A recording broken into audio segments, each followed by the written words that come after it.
دايما بحضر فيديوهات get ready with me بس ولا مرة جهزت معهم. قلت اليوم بجرب هذا الروتين، جاي عبالي هيك غير شوي بما ميك اب.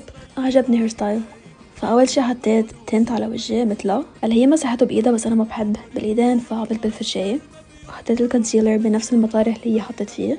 الفيديو تبعها كان كتير سريع وما فسرت شي فحطيت حسب ما انا شفت. انا استعملت بلاش من هدى بيوتي بس ما بعتقد نفس اللون اللي هي عندها اياه. عملت له بلندنج بالسبونج، ودايما بتعيطوا علي بتقولي توما لازم تطبط بيور كونسيلر، فهالمرة جربت قد ما فيي. انا ايدي دبشة ما بعرف شو بدي اعمل فيها.